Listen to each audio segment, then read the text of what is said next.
And before I get into my speech, I just want to thank Mr. and Mrs. Kotula, Frank, and Mary Sue for this wonderful reception. Everything's been really great. So I think they deserve a round of applause.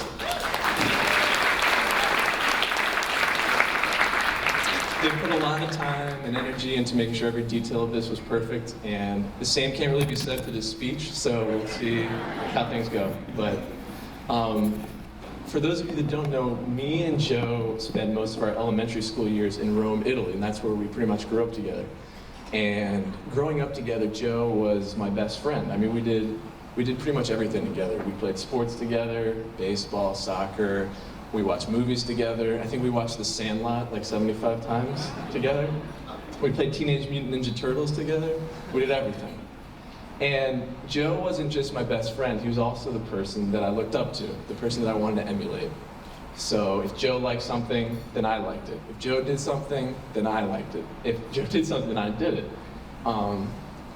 And Joe's the person that I looked up to, not only because he was my older brother, but because in my eyes, he was the coolest kid in our school. I think I had good reason to feel that way because Joe was smart, he was popular, he was good at sports, and he was quite the ladies' man back in the day.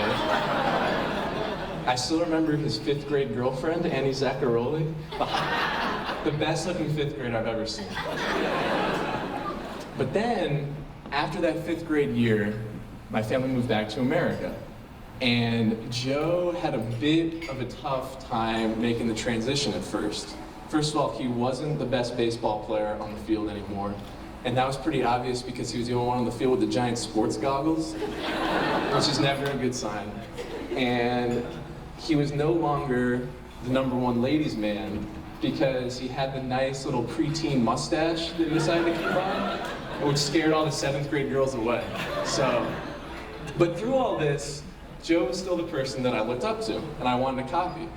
But that definitely began to change when he made the decision to join show choir. Okay.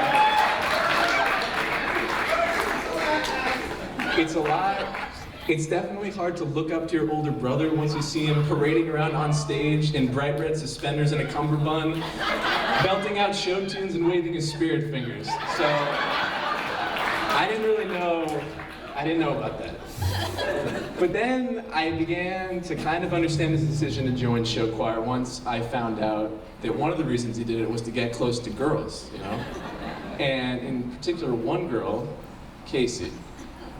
So, I don't know about love at first sight, but I do know that pretty much from the moment that Joe met Casey, it seemed like all he wanted to do was to be with Casey.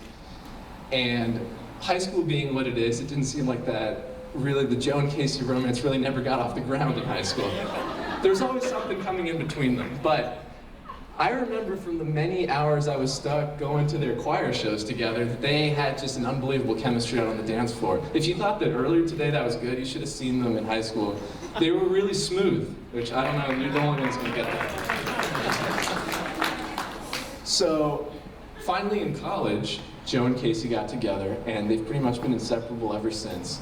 And I don't really have any story of like, you know, at this moment I knew that this was the girl that Joe was going to marry. It seemed pretty much like, just from watching them over the years, just seeing how comfortable they were together and how much they loved each other, you pretty much just got the feeling that sooner or later they were going to, you know, they were going to get married. And unlike Joe's decision to join choir, I understood his decision to want to make Casey his wife. She's a wonderful girl, a beautiful girl, and me and my family love her very much. And that includes my mom, who doesn't like anyone that's not Portuguese right away, so she had a lot of rules to. So it's really a great honor for me to make this toast, so everybody, if they could raise their glass, to Joe and Casey. I hope they have every blessing and happiness in their marriage together. So, here, Joe and Casey.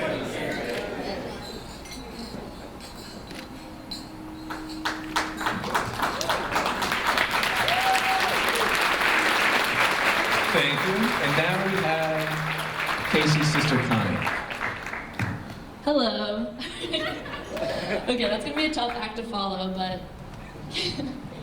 Casey, I've known you all my life, and Obviously I have. But my very first memories are of us dancing together, CDC, everything like that, and sharing good times with our brothers, Joe and Jimmy, you know, sibling nacho night. And, well, it really hasn't been easy being your sister because everything you do cats, touch a class, dance team, and now being a teacher with all your little kids that love you. Well, I love you too. Basically, I'm proud to say I'm your sister, and I know you always supported me, and I always support you, and I know I can depend on you for anything. And Joe, new brother, I knew from the first time that you guys got together, and every other time after that, this day would come. I knew before Casey, and I knew before my mom when I told her that they were actually engaged. She had no idea, but it's been fun watching you guys grow up, being dance partners in school together, and now you're husband and wife. But it's been great to share many fun times with you guys, and sorry, I'm reading on paper, but I'm not very good at this. You're both a perfect match, and I wish you both the best in your life, and I'll see you all the time. So.